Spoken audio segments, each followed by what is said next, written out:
Assalamualaikum warahmatullahi wabarakatuh. Bismillahirrahmanirrahim. Allahumma sholli wa sallim ala sayyidina Muhammadin wa ala alihi washabbihi asma'in nama ba'du. Sedanten ingkang kula hormati wabil khusus teman bapak kula Kiai Haji Agus Ali Masyuri.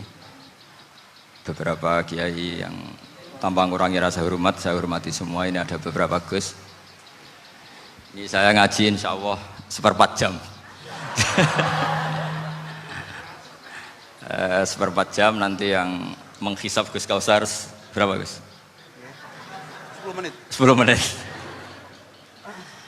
Begini, sebetulnya saya membela semua umat Islam itu ahlul jannah.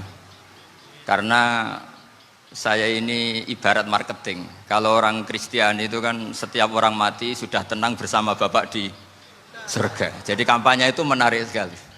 Sementara kita sudah kiai, sudah imam masjid, sudah ulama, masih saja dikhawatirkan su'ul khotimah. Ini kalau kampanye ini tidak imbang, ini nanti saya takut kalah. Makanya saya bilang pokoknya semua orang mukmin itu ahlul jannah. Karena memang asli hadisnya seperti itu, man qala la ilaha illallah dakhalal jannah.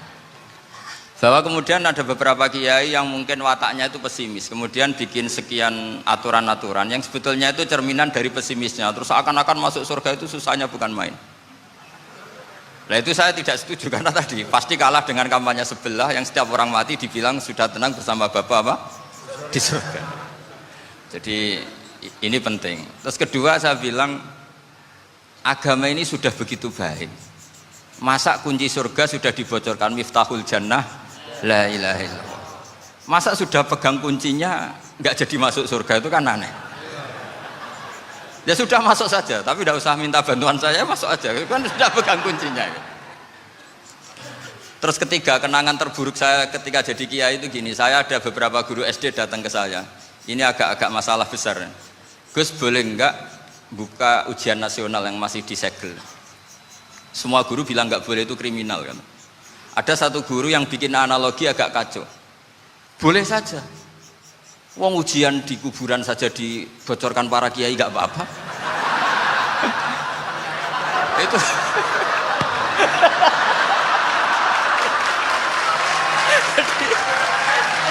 Tapi ini kriminal ya. Perhatian kepada kiai, nggak boleh memukul pemateri.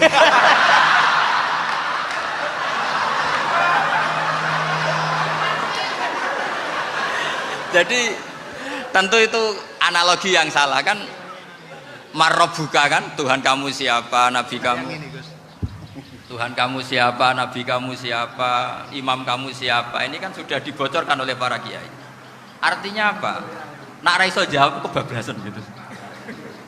Terus guru ini berpikir kalau ujian akhirat sekrusial itu saja bisa dibocorkan, kenapa ujian nasional tidak boleh? Tentu ini kias yang salah, saya tidak ngajari seperti itu. Tapi saya ngajari ke kalian betapa mudahnya masuk surga. Kunci jawaban sudah dikasih, kunci pintu masuk sudah dikasih. Kok sampai tidak masuk, ini kebablasan. Paling salah gurunya. Jadi ini kenapa saya sering cerita orang mukmin semuanya itu min ahlil jannah. Itu saya jamin.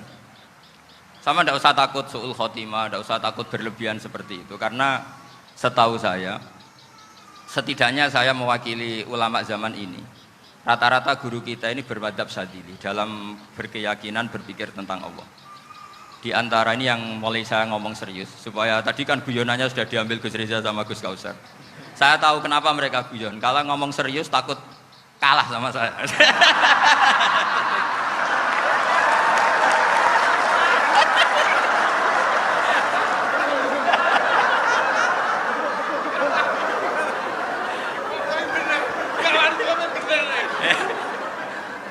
Karena saya ini sudah terkenal pemikir serius, jadi artinya itu satu kepintaran mengalihkan, ya, oh ya, sudah itu satu kecerdasan.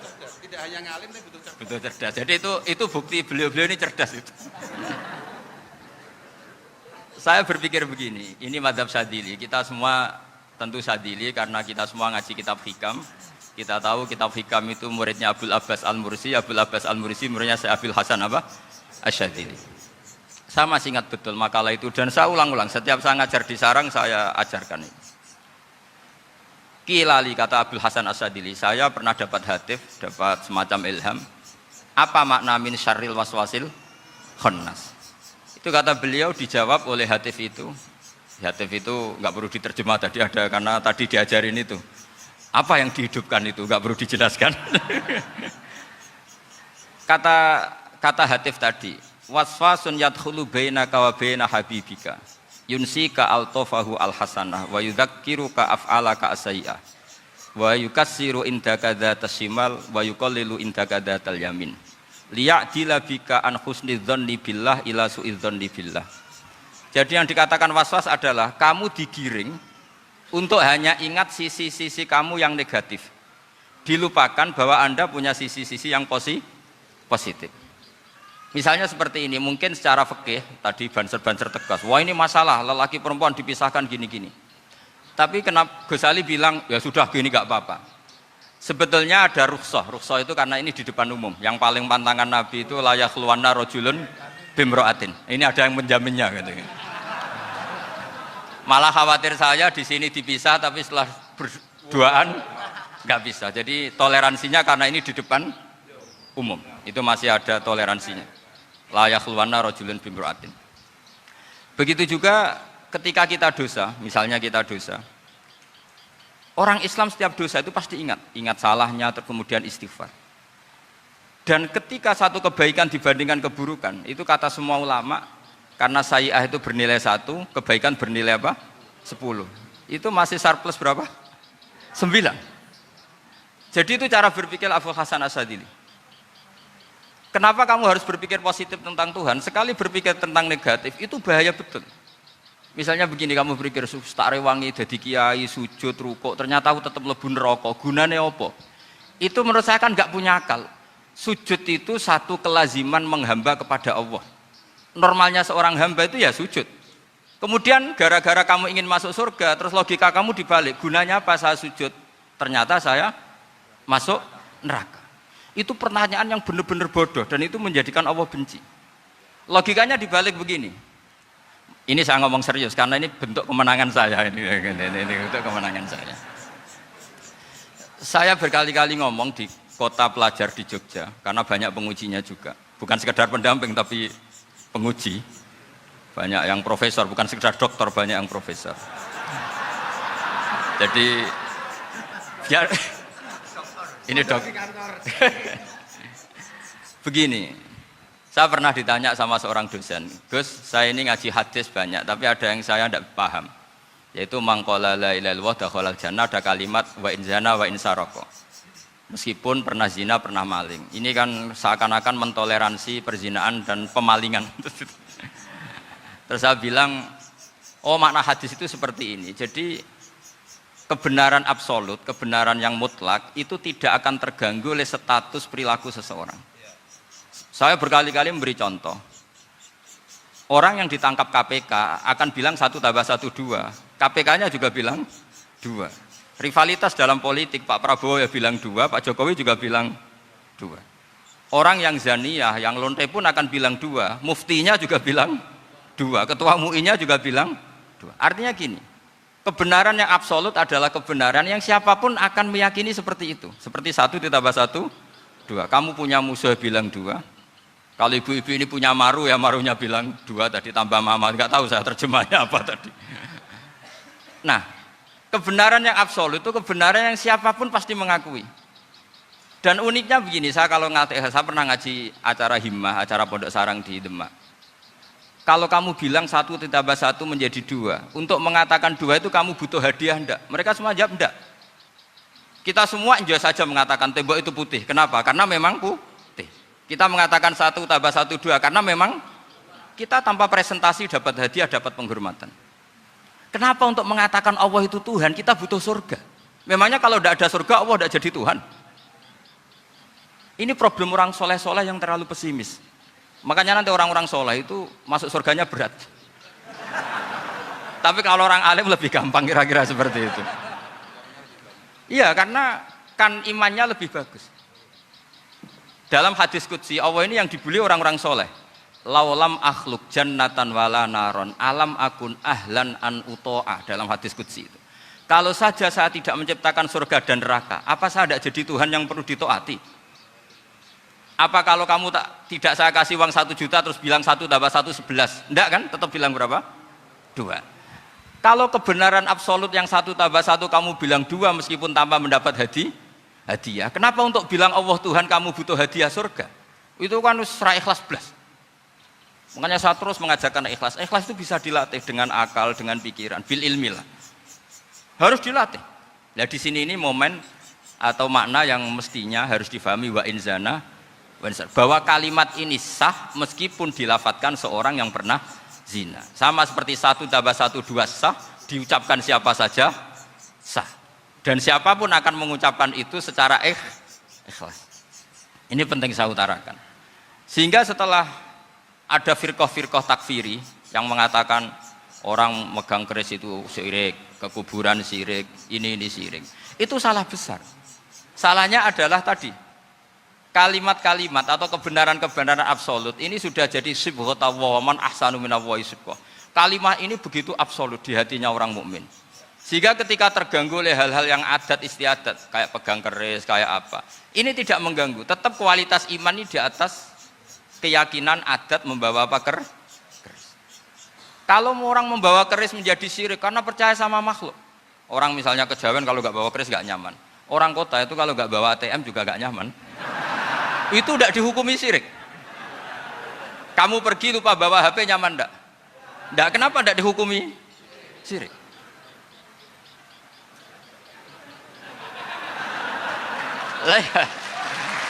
Jadi ini logika-logika. Jadi makanya ini Gus Reza boleh ngeritik saya itu berkali-kali bilang saya termasuk ulama yang mau bikin gerakan cangkem elek.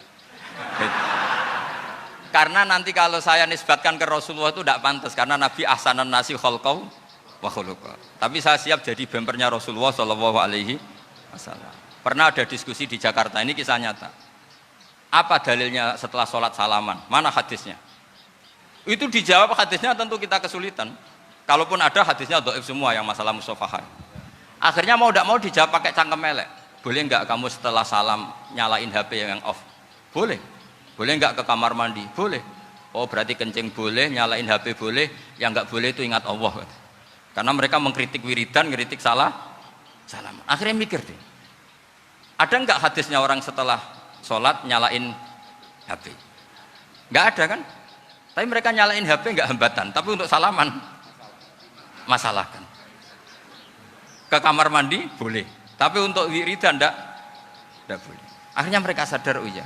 Lama-lama dibisi gini yang kelompok itu. Kamu itu korban aliran supaya kamu enggak ingat Allah, ingatnya HP-nya. Sehingga orang wiridan kamu kritik, orang nyalain HP enggak kamu kritik. Itu kelompok itu adalah kelompok orang-orang yang supaya orang Islam itu lupa Tuhannya. Itu gerakan cangkem elek, tapi jadikan orang sadar. Jadi ini penting. Jadi kalau kamu tidak bisa bela agama dengan jalan yang lurus karena tidak bakat gitu, nggak apa-apa pakai cangkem elek tadi. Karena nggak mungkin gerakan ini dinisbatkan kepada Rasulullah Shallallahu Alaihi Wasallam. Kalau soal sanad saya punya sekian sanad tentang itu, tapi tidak usah kamu ikuti. Ada orang tanya, ya Pak Kiai kalau setan dibakar di neraka panasan enggak? Ya panasan. Lo kan setan dari api, ngapain harus panasan? Kan materinya sama. Terus Kiai tadi gak kesulitan, dia ngambil pasir, disawur di wajahnya. Wah sakit Kiai, kamu kan dari tanah, kena tanah kok. Jadi itu ada sekian, artinya gini ya, kalau kesulitan jawab pakai baik-baik ya sudah pakai cangkem elek itu aja karena. Nah, tapi tentu kan gerakan ini tidak mungkin dinisbatkan kepada para nabi. Tapi saya pastikan meskipun nggak bisa dinisbatkan kepada para nabi dari segi cangkem elek tadi, tapi secara semangat itu sama. Saya punya sekian contoh. Benar Gus Riza tadi gojok saya ngawur-ngawurnya itu masih punya sanad. Itu pas saya ngawur pun masih punya apa? Sanad. Nabi Ibrahim itu ketika faja'alahum juzatan illa kabiralahum itu si berhala paling besar dikasih kapak. Ketika mereka geger, ini siapa yang berhala-berhala kecil? Kata mereka, sami'na fatay yadhkuruhum yuqalu lahu Ibrahim. Ya kira-kira Ibrahim lah gitu. Terus setelah Ibrahim didatangkan, siapa yang melakukan ini semua? Ini jawaban Nabi Ibrahim, bal fa'alahu kabiruhum hadza. Ya tanya yang bawa pedal, saya kan tidak bawa kan. Terus kata orang-orang, otak kamu itu di mana? Masa berhala disuruh nanya, kan nggak bisa ngomong. Ibrahim kembalikan, ufil lakum walima ta'buduna min dunillah. Lalu otak kamu di mana? Sudah tahu nggak bisa ngomong kok disembah gitu. Itu ada kata ufin. Ufin itu kalau diterjemah kira-kira ya agak-agak jancuk gitu. Kira-kira ya kira-kira seperti itu. Jadi Sekarang dalilnya jancuk apa Gus?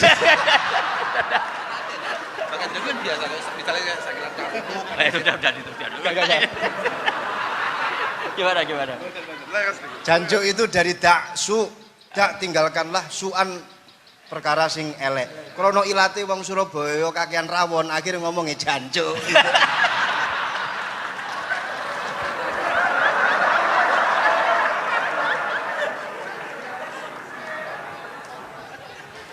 Jadi mulai dulu melawan kebatilan itu harus pakai logika yang vulgar. Karena memang nggak mungkin dengan bahasa-bahasa priayi itu nggak mungkin. Dan ini penting saya utarakan. Nah, kalau nanti nggak mungkin dinisbatkan kepada Rasul karena Nabi adalah ahsanan nasi khalqa wa khuluqa, kita yang ngambil alih saja. Gus Reza, saya, Gus Kaustan ini cara cangkem elek kan pantas. Luas. Selain bakat ya sudah natural. Karena memang itu cara kita menjelaskan kebenaran. Saya ulang lagi, itu cara kita menjelaskan apa? Kebenaran. Mau tidak mau. Saya pernah ditanya sama seseorang, Gus, beberapa nabi itu kan poligami. Poligami itu bukti hipersek. Karena yang tanya itu orang nasionalis yang nggak pati senang Islam. Terus tak balik tanya, perempuan itu makhluk lemah enggak? Ya lemah.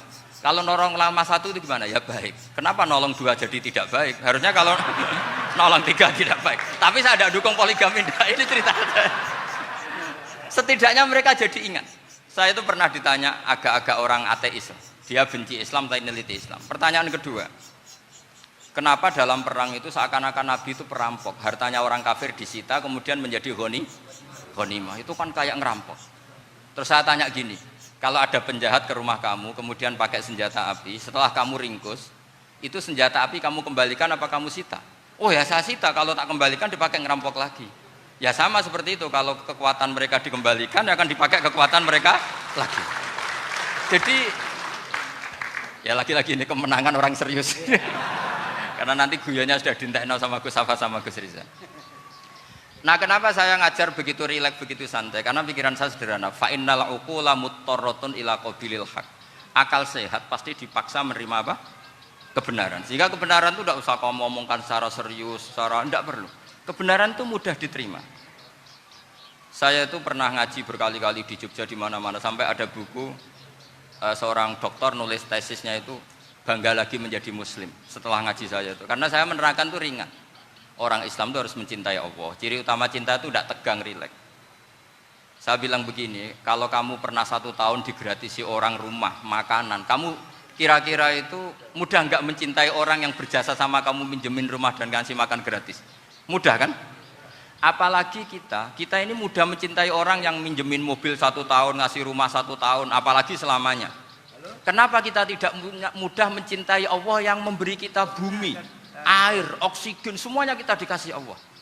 Akhirnya mereka mikir, wong mencintai seseorang yang ngasih dalam durasi 1 tahun saja mudah, apalagi mencintai Allah yang ngasih kita tanpa batas. Itu disebut walladzina amanu asaddu hubbal lillah. Orang mukmin itu mudah sekali mencintai Allah. Caranya dilatih tadi. Kita mudah mencintai orang yang berjasa sama kita. Kenapa tidak mudah mencintai Allah yang tentu jasanya lebih besar?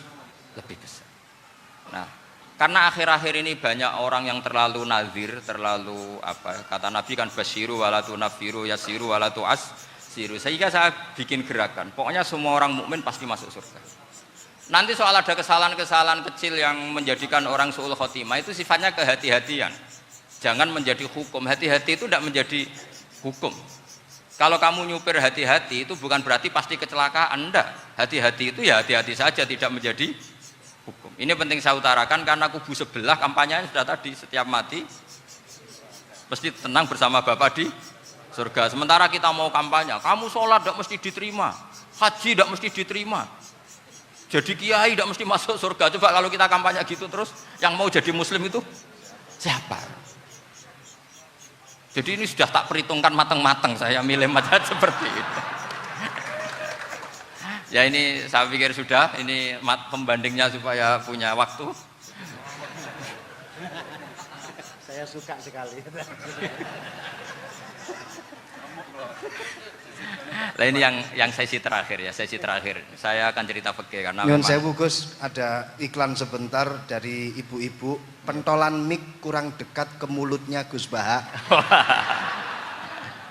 Sehingga suaranya tidak terdengar sampai ke belakang. Oh, gitu, pentolannya didekatkan Gus oh, ke mulutnya. Ini kalau ngomong konotasinya itu mesti nyerempet. Sudah apa ya? Sudah ahlinya di situ. Ya malah ada di situ.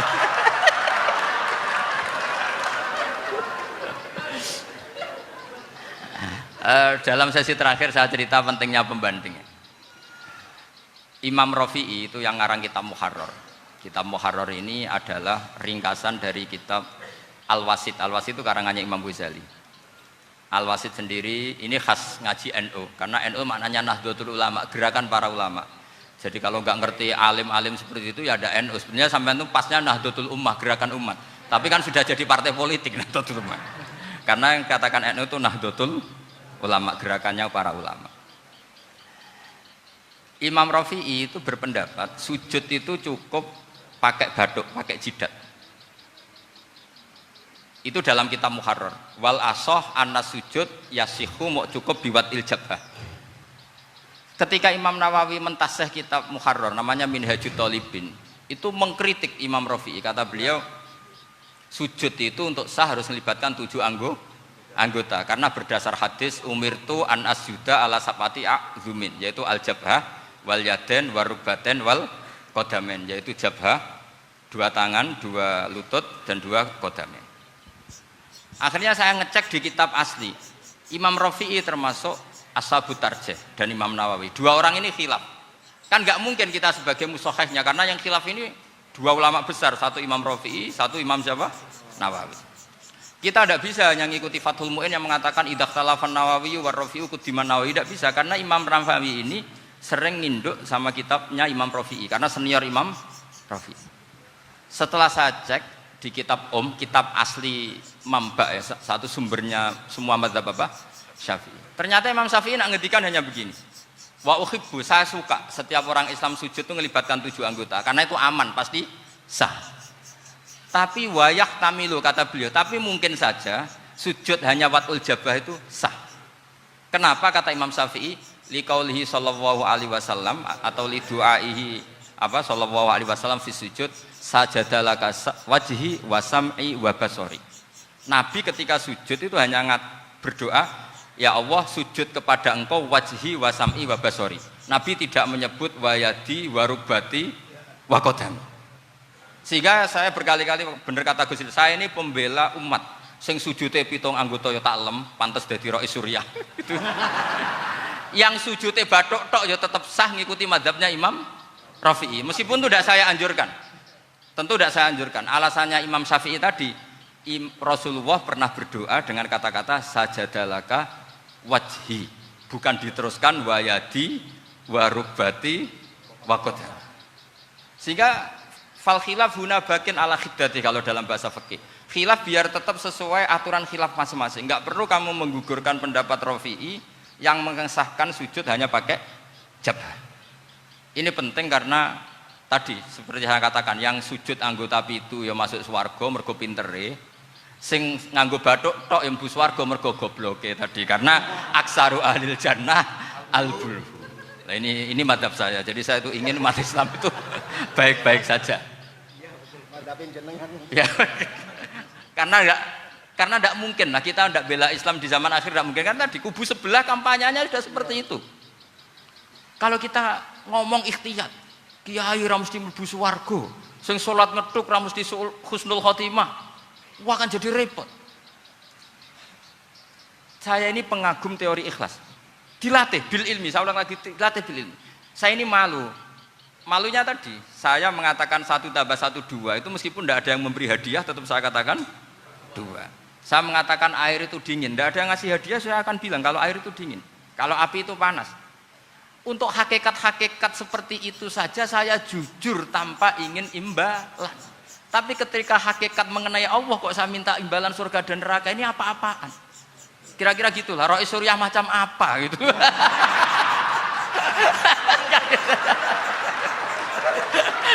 Ya saya kira demikian. Assalamualaikum warahmatullahi wabarakatuh. Waalaikumsalam warahmatullahi wabarakatuh. Alhamdulillah. Baru kali ini ada seminar yang dikritik terus sama pemateri itu pendampingnya. Mestinya pembandingnya. Tapi luar biasa para milenial semuanya, Masya Allah, terlihat wajah-wajah surga di majelis ini. Walaupun toh yang hadir tidak semuanya milenial, ada post milenial juga di sini. Ada yang Gus dan juga ada yang Kiai. Kalau Gus biasanya kan masih bisa tolah-toleh, kalau Kiai harus fokus. Tapi yang paling fleksibel di PWNU Jawa Timur, yang paling enak itu adalah beliau, Kiai Haji Agus Ali Mazhuri. Enaknya pripun? Dadi Kiai ya iso, dadi Gus ya iso. Itu posisinya paling enak di antara pengurus-pengurus yang lain. Tepuk tangan untuk beliau, enggak apa-apa. Langsung saya buka pertanyaan. Yang ditanya 2 orang, jangan pendampingnya. Yang ditanya 2 orang. Kalau enggak Gus Baha, Gus Kausar.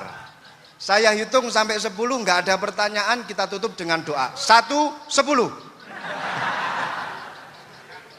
Ada yang 2 mawon nggih, pertanyaannya 2. 1, monggo. Yang perempuan, saya ingin yang perempuan, monggo. Sudah 2. Silakan.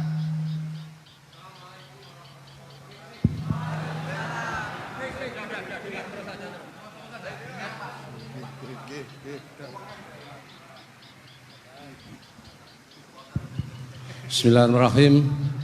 Assalamualaikum warahmatullahi wabarakatuh.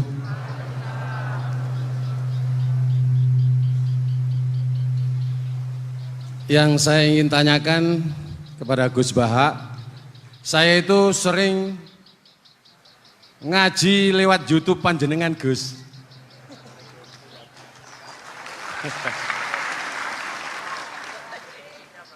Insya Allah ilmu saya tambah walaupun tidak banyak. Yang saya tanyakan, nopo ilmu kula niki barokah? Yang pertama,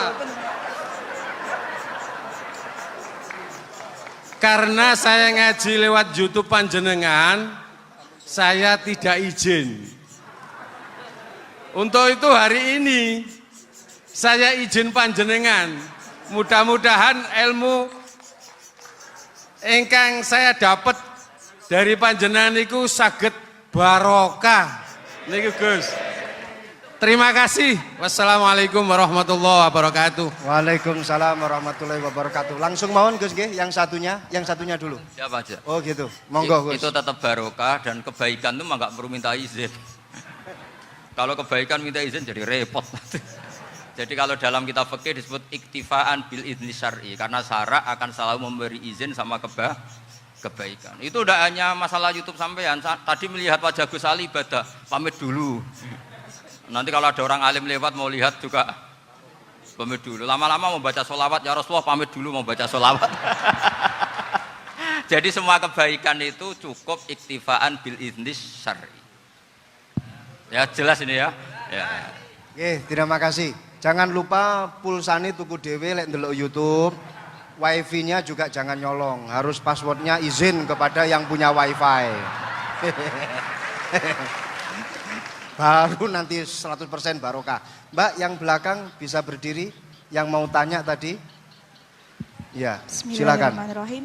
Assalamualaikum warahmatullahi wabarakatuh. Mohon izin Yai Gus, saya di sini mau tanya, selain sebagai pelajar santri, saya juga sebagai seorang mahasiswi di salah satu universitas di Surabaya. Yang saya tanyakan sebagai pemuda milenial, kita semua tahu bagaimana keadaan demokrasi negara Indonesia saat ini. Yang saya tanyakan, bentuk dari hubul waton minal iman. Hubul waton di sini, bolehkah saya sebagai seorang mahasiswi menyuarakan pendapat saya, berjuang bentuk ijtihad demi keadilan berupa demonstrasi?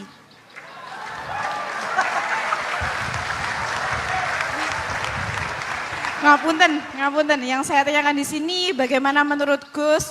Apakah saya melakukan demonstrasi ini sudah baik atau sangat baik atau mungkin perlu dikaji kembali? Terima kasih. Wassalamualaikum warahmatullahi wabarakatuh. Hubungan antara demonstrasi dan hubbul wadon minal iman. Hah? Oh ya, hubbul waton minal iman. Monggo Gus.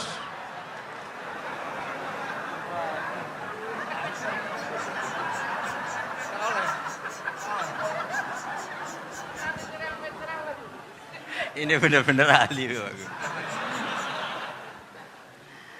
Begini kan, demonstrasi itu kan makna pokoknya itu kan apa? Memperlihatkan. Makanya demonstrasi kekuatan maknanya ya show ya, memperlihatkan satu apa? Kekuatan. Sehingga kalau dalam Islam itu ya fleksibel, asal itu tidak merugikan orang lain, tidak anarkis, tidak mandorot bagi kelompok lain tentu boleh.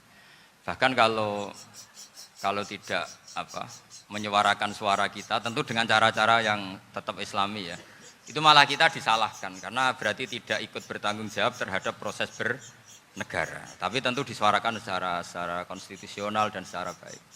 Kemarin pas demo di Jogja yang ramai itu masalah rancangan KUHP itu, rektor UI juga ketemu saya, pamit Gus mau demo ya tapi yang baik dan sopan karena begini ya, di Quran itu ada ayat walau la daf'uhinna safa'atuhum bi ba'dil fasadatil ard. Jadi kekuatan manapun itu harus dikontrol. Tentu kontrol itu macam-macam. Tapi tentu saya ulang lagi, jangan anarkis, jangan melakukan sesuatu yang kontraproduktif. Jadi menurut saya pernah ditanya, Gus kalau pemerintah itu didukung 90% rakyatnya bagus enggak? Ya bagus, berarti presidennya hebat, didukung mayoritas rakyat. Kalau hanya 55 ya bagus, presidennya biar tahu, biar hati-hati karena dipilih separuh lebih sedikit. Lah kok bagus semua? Ya emang harapan kita sama Allah semuanya baik semua kata saya gitu. Jadi susahnya apa sih kita melihat sesuatu itu, asal agama ini kan gampang, asal tidak maksiat itu baik. Asal gak maksiat itu baik. Makhuyira Rasulullah bina amroini lakhtaro aisarohuma malam yakun isman. Jadi demo itu bukan, nah kalau demo yang diharamkan sebagian fatwanya ulama tentu yang maknanya yang anarkis. Kalau yang dihalalkan tentu maknanya yang tertib. Itu biasa dalam hukum fikih. Rasulullah ngendikan A, mahmalnya seperti ini. Rasulullah ngendikan B, mahmalnya seperti ini. Karena kadang ngendikane Nabi cara zahir itu berlawanan. Misalnya Nabi ditanya, amal paling baik apa ya Rasulullah? Nyaur utang gitu. Karena biasa yang ngemplang mungkin yang tanya itu tukang. Tapi kadang Nabi jawab birrul walidain. Kadang jawab as-sholat li awwali waktiha. Karena penanyanya ini beda. Cintakon gak tahu sholat. Gimana? Cintakon gak tahu sholat. Ya, cintakon gak tahu sholat kata beliau. Kan gitu. Jadi ini penting saya utarakan karena zaman Nabi itu ya biasa Nabi misalnya ngendikan sesuatu itu.